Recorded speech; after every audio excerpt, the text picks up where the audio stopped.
skies will be filled with the greatest air armada the world has ever seen. Our own Army Air Forces, the best planes ever built, 65,000 planes this year.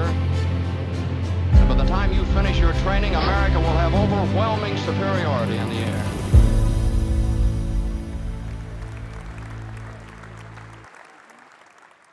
Good morning. My name is Rob Gale. I'm a retired naval officer, and I've been volunteering at the museum now for about 5 years. Today, we're going to tell the story of Operation Flight Gridiron, a 7,000-mile rescue mission done in the darkest days of World War II by naval aviators flying the PBY, the only aircraft that could possibly have accomplished this mission. I hope you'll stay with us and listen to the story. Thanks. The story I'm going to tell took place long ago and far away, as the saying goes. One of the best professors I ever had always started his history courses with a map quiz. I won't give you the quiz, but here's a map to get you all the way across the Pacific Ocean to the Philippines, where our story takes place.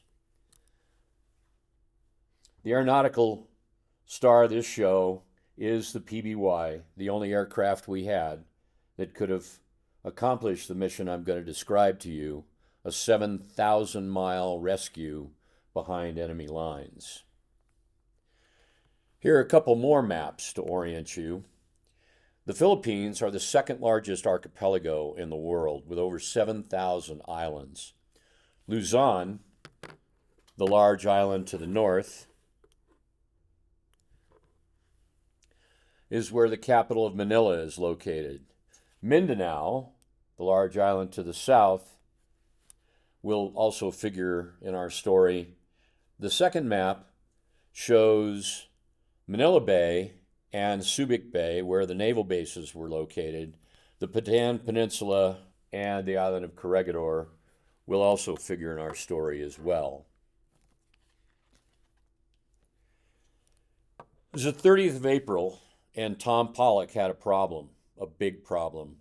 His PBY-5 had a hole in the bottom of the hull, a couple of them actually, and water was pouring into the airplane. This was a result of being towed over the rocks in Lake Lanao on the island of Mindanao in the southern Philippines. Doc Beckner, standing up in his favorite spot of the bow of the airplane, had tried to warn Tom and Lieutenant Commander Edgar Neal, but couldn't make himself understood. Neal, a talented officer and competent pilot, was also noted for an explosive temper, and he shouted at Doc, "Sit down and shut up." Tom prepared for a cold takeoff, but Commander Frank Bridget came forward and told him water was already knee-deep back in the hull. Lieutenant Commander Neal ordered, "Abort takeoff, Beecher." Tom's life in the preceding 6 months had certainly seen its share of problems. To solve Tom's problem would take a unique group of people and the ingenuity born of desperate circumstances. How these men came to be here will be a big part of our story. When Tom arrived in the Philippines in 1939, the duty was pretty good. There was challenging work, but the living conditions were very nice. Far from the deprivations of the Depression, even modest military pay allowed families to have servants. Also arriving in 1939 was Tommy Hart. Tommy, more properly Admiral Thomas C. Hart, was the Commander-in-Chief of the U.S. Asiatic Fleet, the closest U.S. Navy presence to Japan. In earlier times, the China Station was seen as a good deal for Navy and Marine personnel. By the time Hart took over in 1939, it was evident that the good times were coming to an end. Tommy Hart knew that war between the United States and Imperial Japan was coming. The Asiatic Fleet had considerable numbers, more submarines than any other U.S. fleet, for example, and 22 of these were the brand new Porpoise-class fleet boats, the submarines that would ultimately help win the war. The new subs stood in stark contrast to most of the rest of the ships. The destroyers were all of World War I vintage and had been ridden hard since then. The brand new motor torpedo boats of MTB Squadron 3 likewise contrasted with the old riverboats of the Yangtze Patrol. Here we see one of those MTB boats. The aviation arm of the fleet was as robust as the submarines. Patrol Wing 10 had 2 complete squadrons of consolidated PBY-4 patrol bombers, numbering 14 aircraft each. As with the other fleet units, Pat Wing 10 had its own maintenance capability in the form of tenders, ships dedicated to repair, maintenance, and resupply. One of these ships was of special note. She was the USS Langley, the Navy's first aircraft carrier, now shorn of part of her flight deck, but nevertheless soldiering on. 2 of the other tenders were converted from those World War I destroyers. Not exactly a maintenance officer's dream, but certainly faster than the old Langley. The final tender was USS Heron, a converted minesweeper. The PBY was an excellent aircraft for its purposes, patrol and bombing, hence PB, with the Y being the Navy code for Consolidated Aircraft of San Diego, which had designed and built these giant airplanes whose wings spanned 104 feet. The patrol mission was the bread and butter of the PBY. The bombing mission would certainly change as the war went on. Combat is the ultimate teacher. But pre-war planning envisioned the PBYs as horizontal bombers, like their Army B-17 counterparts. As indications of Japanese aggression mounted, Admiral Hart readied the fleet for war. Navy family members were sent back to the U.S., but the Navy continued to send personnel out to the islands. Some of these new arrivals will figure into our story. Pharmacist mate Charles Beckner arrived from Mare Island Hospital in California in November of 1940. Charles was an example of many of the youngsters enlisting in the Navy before the war, a hard-working Indiana farm boy who was looking to learn skills and see the world. Charles wanted to learn machinery or radio, but the Navy decided he would learn medicine instead. That turned out to be a good choice for all concerned. Charles took to his new vocation with energy, discipline, and dedication, learning all that he could about anything around him. Despite his junior status, he soon became an operating room assistant and was proving he could be relied upon to work without supervision. Arriving just before hostilities commenced was Ross Hoffman, a newly minted ensign in the Navy's Supply Corps. Abruptly called to active duty from the reserves in June of 1941, he was sent to Harvard Business School for 4 months of training, together with other successful junior executives from major corporations. Ross volunteered for overseas duty, and upon arriving in Manila, was sent to Cavite Navy Yard. Charles was initially assigned to the Canacao Naval Hospital in Cavite. Typically taking advantage of any training opportunities, he turned an assignment as the gunnery range first aid man into become qualified as a machine gunner, certainly a rarity in those days, or these days for that matter. Charles was then assigned to Pat Wing 10 aboard the Langley in June of 1941. While the wing had all of their required aircraft, equipment, and ships, Captain Wagner was short of personnel in every function. Charles soon learned that flexibility was required and appreciated at Pat Wing 10. As part of Admiral Hart's war preparations, half of Pat Wing 10's aircraft were moved up the coast to Olongapo, while the other squadron continued to operate from Sangley Point, Cavite. Though each squadron dispersed airplanes in 2s and 3s to operate from various coves and bays throughout the Philippine archipelago. Sometimes these bases were served by one of the tenders. Otherwise, they were places to anchor or beach the airplanes with caches of aviation gasoline for refueling. Charles would soon be assigned as the independent duty corpsman in Olongapo, again showing his medical skills and learning everything he could, asking to fly on Pat Wing 10's now frequent patrols. Though turned down in his request to be assigned to a flight crew, Charles actually got to shoot one of the waste machine guns while flying with Lieutenant Pollock. The PBY crews that Charles so badly wanted to be part of consisted of 3 pilots, 2 officers, and 1 NAP, a highly experienced enlisted aviator. Radio operators and machinist mates comprised the rest of the crew. These crews were treated as complete units, flying together in the same airplane as a matter of course, with the lead pilot designated as the patrol plane commander. All the crewmen were cross-trained as machine gunners. As tensions mounted, Captain Wagner increased the tempo of the patrols. These were now operational in nature rather than training. Captain Wagner also ordered that his men carry sidearms, including Charles, who as a corpsman would not usually be armed. Now this arrow-shaped thing here is actually a fish trap. Folks decided that it was some sort of indication of the Japanese, but that's just not so. Encounters with Japanese aircraft became more common. Fortunately, the 2 squadron commanders were up to the job. The squadron operating from Sangley Point in Manila, VP 101, had been commanded for the last 6 months by J.V. Peterson, a charismatic and competent leader. VP 102 in Olongapo got a new skipper in November, but Edgar Neal, while very competent, was decidedly not charismatic. Hard-driving and energetic like his boss Captain Wagner, Neal's short fuse alienated many of his men, blinding them to his other good qualities. Along with the popular former CO, many pilots and crewmen had finished their tours and rotated stateside, being replaced by a number of fresh-caught ensigns, most of whom were reservists. Neal's drive and competence whipped the new men into shape. In the last week of November, Neal called the men together and said, "It's coming in 2 weeks. Here are your wartime codes."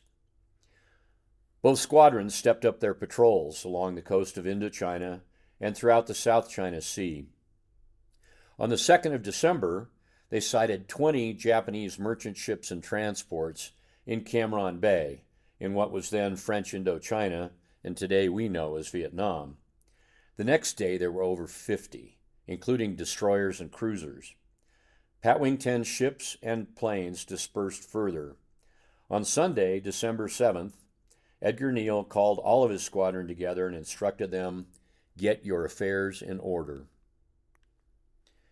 Despite the searches and the warnings, war, when it came thousands of miles to the rear at Pearl Harbor.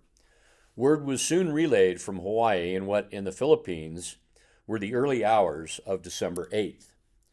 Despite advanced knowledge of war and despite the entreaties of his Air Force commanders, Douglas MacArthur refused to let the B-17 strike Formosa, now Taiwan.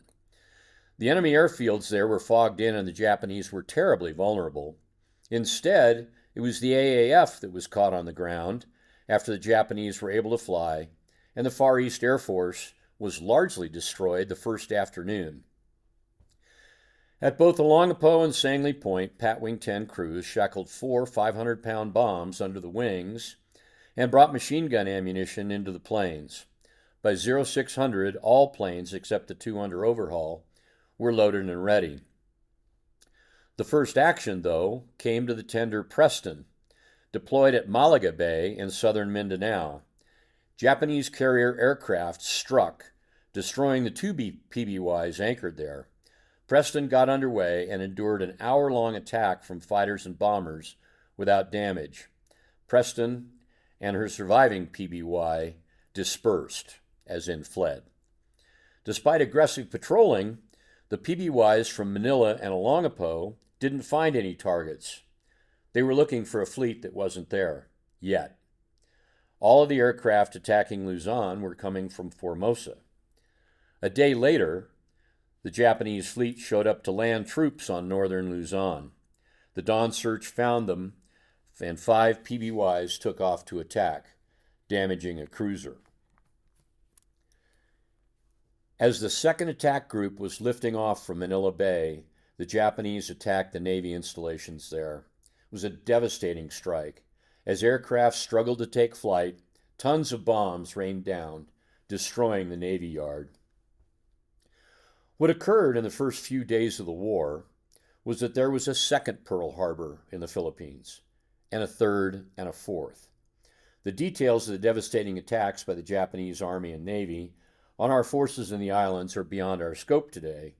The results of those attacks were that MacArthur's Far East Air Force was all but destroyed, leaving the archipelago completely open to attacks that came from air and sea.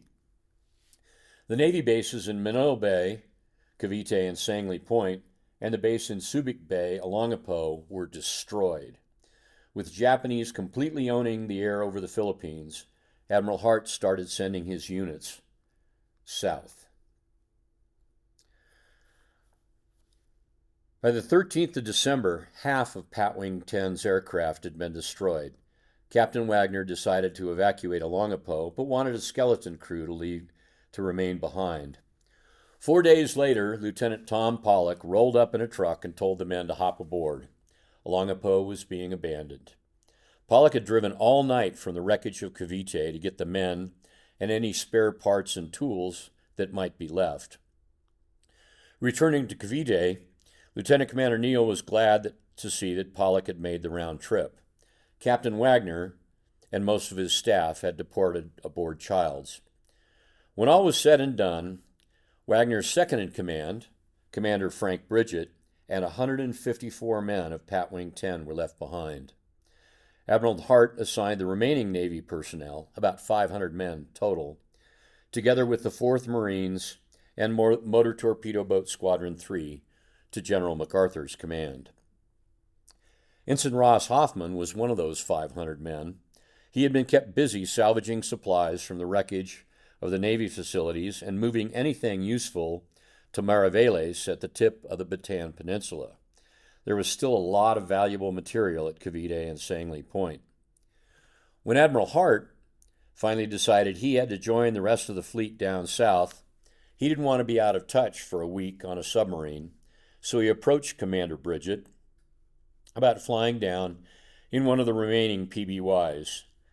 A brief inspection of the plane and some candid assessment by the crew convinced the Admiral that a submarine was a better choice. There were still a few PBYs scattered throughout the islands, but they'd been sorely used and barely maintained. The last PBY on Luzon was scuttled on Christmas. As the Admiral departed, Commander Bridget divided Patwing 10 into 3 groups. 2 would go over to Bataan by water, and Lieutenant Pollock would take 2 trucks full of the last of the salvage through Manila and over to the peninsula. Pollock was ordered to wait for a demolition party and then head to Bataan. As usual, Pollock wanted a corpsman to come along, and as usual, Charles was his choice. Nothing was to be left behind for the Japanese. Food, fuel, ammunition, anything useful was to be destroyed. Soon, fuel tanks and buildings were ablaze, and finally over 2,000 tons of gunpowder were detonated, a display Pollock characterized as bringing daylight in a flash. The men made their way through the chaos that was Manila and joined the throng of vehicles using the only road to Bataan. Commander Bridget was not only the senior officer from Patwing 10, he was now the senior naval officer on Luzon. With over 100,000 Japanese combat troops now heading south from Lingayen Gulf, War Plan Orange was put into effect. The U.S. and Filipino troops would hold across the top of the Bataan Peninsula until help arrived. Most had no idea that help would not arrive. Frank Bridget, not one to let grass grow under his feet, formed a naval battalion to help defend the open western coast of Bataan against possible Japanese landings. He was able to retain any of the Marines not actually part of the 4th Regiment as leaders and instructors for the sailors. The 4th Marines were sent on to Corregidor, where MacArthur was holed up. The sailors boiled their white uniforms in huge vats of coffee in an effort to match the Army and Marine khaki. The result was a sickly mustard color. Charles Beckner, meanwhile, was assigned as a runner to take medical supplies between Corregidor and Bataan on one of the PT boats. He had an acquaintance on the boat and asked if they needed a corpsman. They didn't, but they did need another gunner. The friend asked Lieutenant Bulkley, who looked askance at Charles' pharmacist mate rating badge. Charles quickly and expertly demonstrated his proficiency with the machine gun, and thus won a coveted spot on one of the Navy's only combat vessels still operational. As the battle for Bataan raged, Frank Bridges' tactical sense was proven out. The Japanese did indeed send landing parties down the west coast to try to outflank the U.S. and Filipino forces, who were doggedly holding back the advance down the peninsula. In what was called the Battle of the Points and the Pockets, sailors with about a week's training and a few Marine sergeants to lead them, under Frank Bridges, decisively defeated the Japanese landing. Running supplies and ammunition to the fighters was none other than Ensign Hoffman, toting a Tommy gun. The Japanese continued to bomb at will, everywhere. Fighting on Bataan was increasingly desperate. Malaria was rampant and the casualties mounted. The hospitals were done actually under the open air in the jungle, with only the surgery being done under tents. The nurses, the Angels of Bataan, continued to work long hours with few supplies, while they too suffered from malaria. The U.S. Army nurses, under the command of Captain Maud Davidson and Second Lieutenant Josephine Nesbitt, escaped to Bataan in the last week of December 1941, together with Navy nurse Ann Bernatitis. The Navy nurses, under the command of Lieutenant Laura Cobb, stayed behind in Manila to care for the patients there. These Navy nurses were captured upon the fall of Manila and interned by the Japanese at Santo Tomas internment camp with Allied civilians. The situation was bad enough that people began to be evacuated by submarine. Pilots and sick nurses were given priority. Tom Pollock, for example, was sent down to Java on the submarine Seawolf at the end of January with 10 other naval aviators and a dozen Army pilots. By the end of January, Hospital Number 2 on Bataan had over 2,000 patients, cared for by 43 Army nurses and 21 Filipinas and 8 civilians. With such need, a nurse had to be near death to leave, and all those who did had to be ordered to go. Malaria accounted for many of these cases, but dysentery was also rampant. The hospital commander estimated that at least half of the staff had malaria. When Sally Blaine became bedridden with the disease, she set up a cot in the center of her ward and directed her staff from there. In March, Ross Hoffman was sent down to the island of Cebu to coordinate the flow of those few supplies coming up from Australia. Old merchant ships were running the gauntlet of the Japanese fleet that was rampaging throughout the waters between Indonesia and Australia, sinking anything they found. The 6 carriers that had struck Pearl Harbor were roaming all the way to the Indian Ocean. Also in March, Motor Torpedo Boat Squadron 3 drew their most important mission of the war. Laden with all of the gasoline they could carry, the 4 remaining boats evacuated General MacArthur, his family, and military entourage from Corregidor down to Del Monte, where they were evacuated by a B-17. Manning one of the gun turrets of PT-34, commanded by Lieutenant Kelly, was none other than Charles Beckner. Lieutenant Kelly had the advantage of Rear Admiral Rockwell's advice during the transit. As the Japanese, and disease and malnutrition, ground down the U.S. Filipino forces, it became obvious that Bataan would fall. By early April, with thousands of fresh Japanese troops added to the battle, and the bombing continuing, including that of the hospitals, General Wainwright ordered all of the nurses to Corregidor.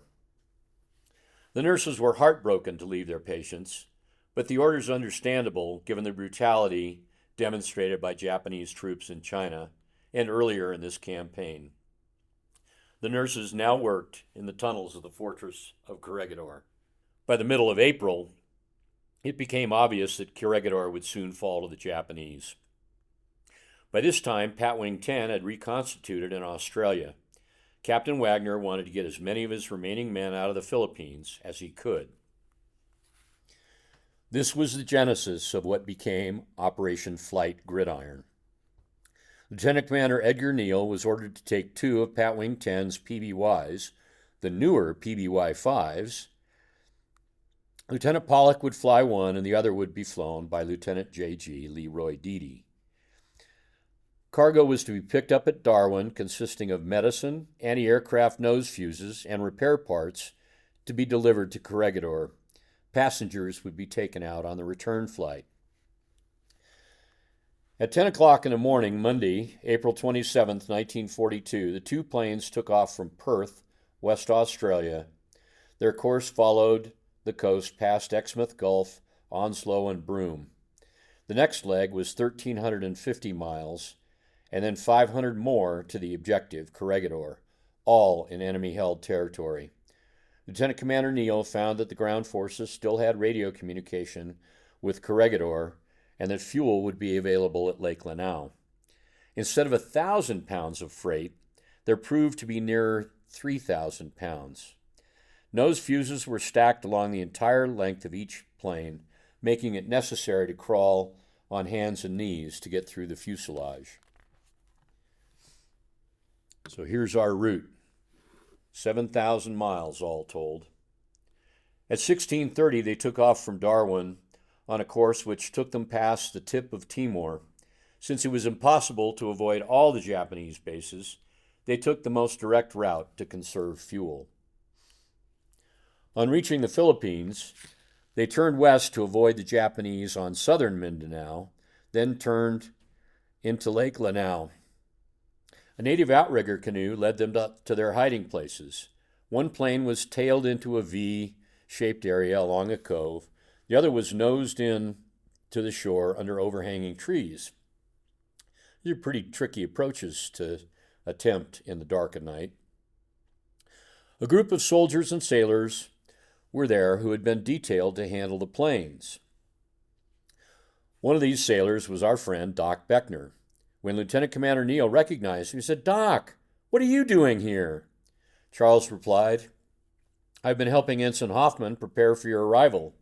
Seems I'm the only one around who knew anything about PBYs." Ensign Hoffman was able to procure enough fuel or lube oil to replenish both aircraft, quite a feat given the scarcity of both.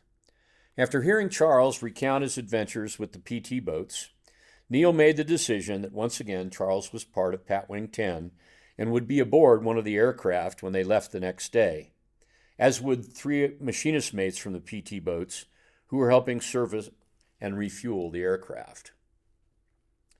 It was well after daylight by the time the planes were hidden. Lieutenant Commander Neal went ashore to contact the authorities to make sure arrangements had been made at Corregidor. The authorities were none other than Ensign Ross Hoffman. The crews tried to lie down and rest, but by this time the whole Moro village had assembled, and their conversations were loud enough that the men got no sleep. By early afternoon, the aircraft were fueled and stripped of nearly everything inside. They removed all the oxygen equipment, any spare food, tools, keeping only code books and navigation equipment. Even more additional freight was added, so they grudgingly removed their guns and ammunition.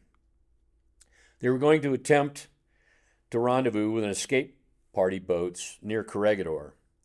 At this time, the Japanese had now landed fresh troops from 4 transports over the mountains from Lake Lanao. At dusk on the evening of April 29, 1942, the planes took off for Corregidor. It was very dark, but they got a good fix on the shore as they headed into the Sulu Sea. They continued on. Manila had been blacked out. Finally, though, through the haze, they saw Corregidor with an oil tank burning furiously, which gave them the wind direction. In spite of the heavy loads, both planes landed safely, and boats quickly came alongside, speedily unloading the cargo. The pilots stayed at the controls to keep the planes from drifting onto any rocky pinnacles. Passengers were loaded aboard, and the boats went back for more. Ultimately, there were about 30 passengers for each aircraft. Two of the nurses boarding Lieutenant Deed's plane were Eunice Hatchett and Juanita Redmond. Also leaving Corregidor were two sisters from Tennessee, Ressa and Geneva Jenkins. Ressa boarded Lieutenant Deed's aircraft, while Geneva went aboard Lieutenant Pollock's. They passed the word for all personnel to move as far forward as possible and poured on full throttle. Spray covered the windshield and they were on instruments for a few seconds, then turned to the open sea and started to climb. They started the coffee pot. It remained in operation for the whole trip.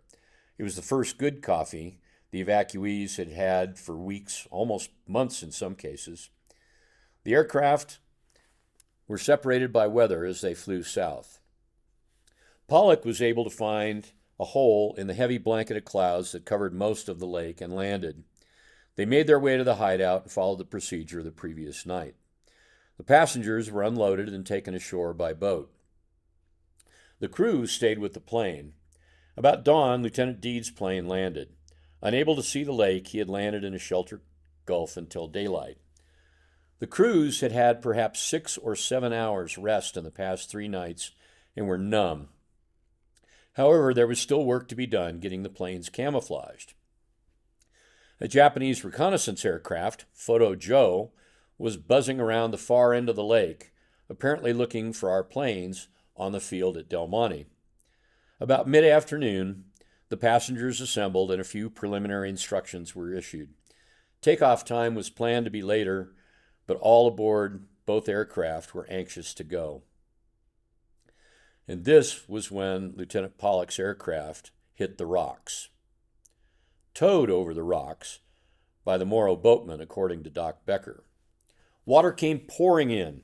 Some of the passengers put blankets over the holes and stood on them. Rosemary Hogan, a nurse being evacuated after being wounded in Japanese bombing, took a petticoat out of her musette bag and stuffed it into one of the holes. Pollock started the engines as the plane pivoted into the wind and started to taxi. Word came forward as Commander Bridget said not to take off. They headed back for the beach. Lieutenant Deed took off soon after this and was circling above, wondering about the delay. He got the signal to go on. Must have been an empty feeling to see him disappear over the trees, headed for safety. Much valuable time was lost in unloading the plane, so repairs could begin. Water poured in fast, soon covering the bunks.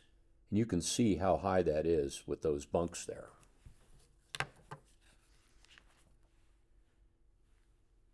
They first removed all the radio equipment because there seemed to be no hope of salvaging the plane.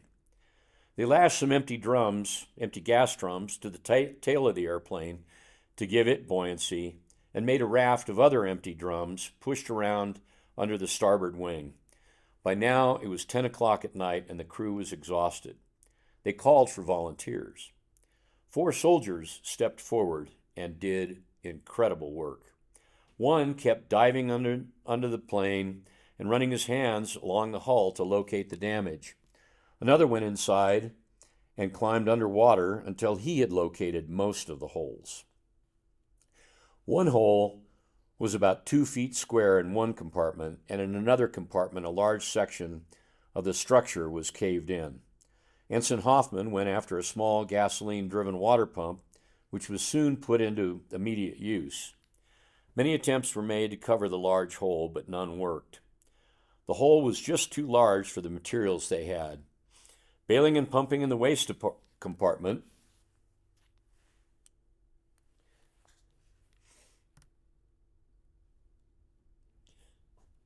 seemed to be making some headway, but water was within an inch of flooding over the blisters. It started to recede, ever so slowly. The plane rose in spite of the water running into the navigation compartment forward. All the leaks had been stopped aft, and that watertight area was able to keep the airplane afloat. Just before dawn, they stopped work. The plane was no longer sinking. Captain McGuigan, a naval construction officer with experience in salvage, who had been one of the passengers from Corregidor, arrived with Commander Bridget. Both were pleasantly surprised to see the airplane was still afloat. Ensign Hoffman had brought along another PT boat crewman with tools and more patching materials. Commander Bridget said that arrangements had been made for a B-17 to fly up to Del Monte and pick up the evacuees. He then asked what the chances were of flying the plane. Pollock's reply was, "As long as she still floats, we have a chance." Commander Bridget replied, "Very well, go to it, and if the plane is not okay by the time the B-17 comes, we'll send for you and you'll sink the airplane and ride with the Army." They worked a blanket around under the plane by means of long lines and pulled it over the hull. As bailing progressed, the water pressure pressed the blanket over the hull and stopped the leak. After a brief lesson in aircraft construction, Captain McGuigan went to work in the bottom of the plane and got a patch over the hole from the inside. They downed a tree and cut it to shape to fit both over the hull and to strengthen the damaged hull against the force of the water. By far the most senior officer present, Captain McGuigan worked in the bottom of the greasy, slimy hull for 6 long and frequently disappointing hours. By the time they reloaded their equipment, it was about 4 o'clock. Pollock and the crew were about dead from lack of sleep. 2 hours later, Lieutenant Commander Neal gathered the crew to brief. Captain McGuigan admits it may not be a proper repair, but it's the best that can be done under the circumstances. 4,000 Japanese troops are down the road. It's now or never. Chief Ferrara, the plane captain, spoke for the men. "If you and the lieutenant are ready to fly, so are we." Neal continued, "Commander Bridget and the nurses are still at Del Monte waiting for the B-17. He told me even if repaired, the plane probably wouldn't take off with a full load. He's assumed responsibility for the nurses. Captain McGuigan and Ensign Hoffman are coming with us. If it weren't for them, we'd be scuttling this airplane about now. The PT boat sailors, who'd worked so hard to service and repair the airplane, were allowed to go, but the 4 soldiers were left behind." As his final miracle, Ensign Hoffman had somehow found a motor launch to tow the plane out and avoid the rocks. The Navy men took their stations for takeoff. As Pollock taxied down towards the downwind side of the lake, the blanket came loose and was flapping against the tail of the aircraft. Water in the hull immediately started to rise. Tom Pollock pushed the throttles all the way full. In what was probably the longest takeoff run ever for a PBY, the engines finally defeated thousands of gallons of water, and the PBY came on step.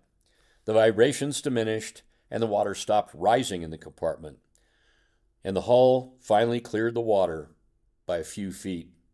Still hampered by sloshing water and the blanket flapping against the tail surfaces, Pollock couldn't even really turn or even bank. He was staring straight ahead at a mountainside. Chief Ferrara ran back to the waist, shouting, "We've got to get rid of that blanket." Fortunately, Doc Beckner still had his corpsman's knife, and the blanket was cut free in one swipe. With water now streaming out of the hull, Pollock could begin the gentlest of turns. Barely clearing the trees, he circled to gain enough altitude and clear the mountains surrounding the lake. Ensign Hoffman noted Lieutenant Commander Neal poking Lieutenant Pollock and pointing. "Problem?" "Japanese plane at 1 o'clock. Ask Photo Joe, the daily reconnaissance plane. If you ignore him, he'll probably ignore you."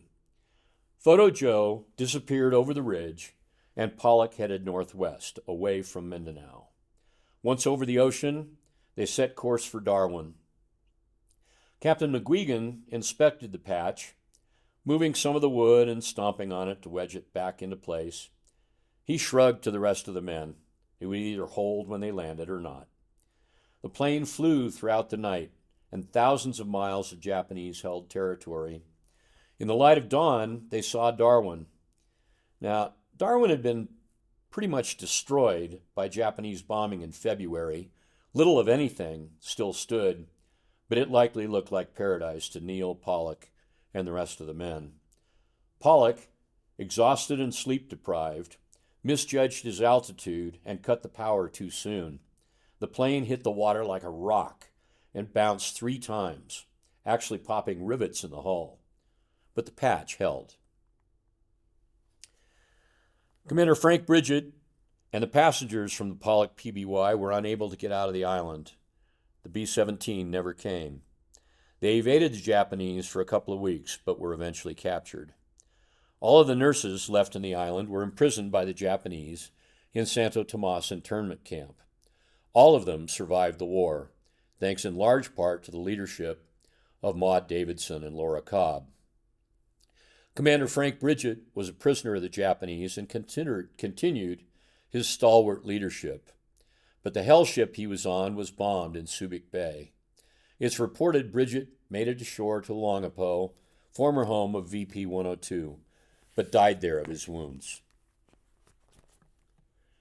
One of the passengers flying from Corregidor in Lieutenant Deed's plane was a civil engineer officer named Wendell Fertig, a Colorado native from La Junta who graduated from Colorado School of Mines in 1924. He was only going as far as Mindanao.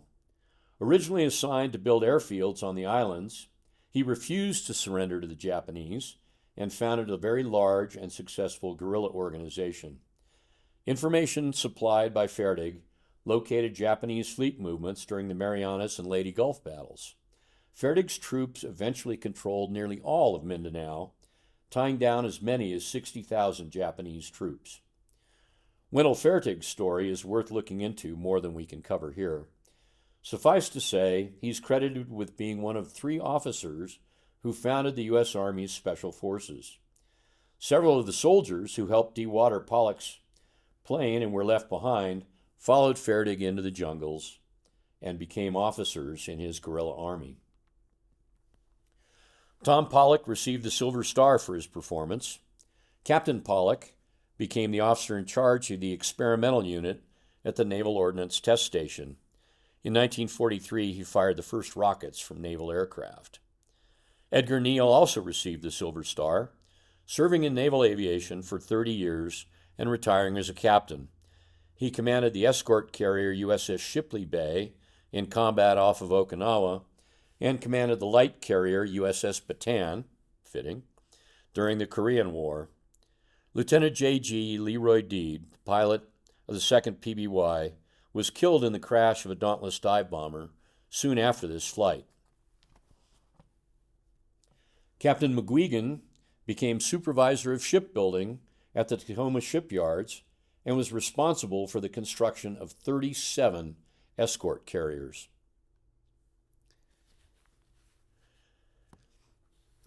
As you can see, these are the nurses after the Philippines have been liberated.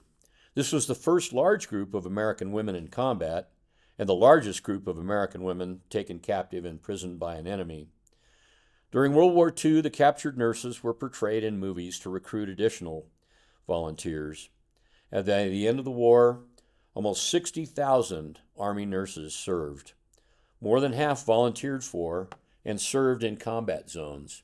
16 were killed by enemy action. I want you to look at Maud Davidson. She weighed 80 pounds when that photo was taken. Major Juanita Redmond was credited with helping to establish the Air Force Flight Nurse Program. Rosemary Hogan was awarded the Purple Heart. She transferred to the Air Force Nurse Corps after World War II and retired as a colonel. Eunice Hatchett later served in the European theater with Patton's Third Army. Lieutenant Ressa Jenkins served throughout the war and was finally reunited with her sister Geneva after the Philippines were liberated. Doc Beckner continued to serve as a hospital corpsman, first with VP 101 and then aboard USS Heron as the independent duty corpsman. Later promoted to chief, he served with the 1st Marines on Okinawa and was wounded in action 3 times, the last one requiring hospitalization. He retired from the Navy in 1971 as the senior warrant officer in the Navy Hospital Corps. And now you know the story of Operation Flight Gridiron. Here's a selected bibliography. The Expendable is about Doc Beckner, The Band of Angels, about the nurses. The Hands of Fate is the book on Patrol Wing 10. But Not in Shame was written by John Toland in 1961 and is still a good source. And of course, I had to include the biography of Admiral Bulkley. What a fascinating guy.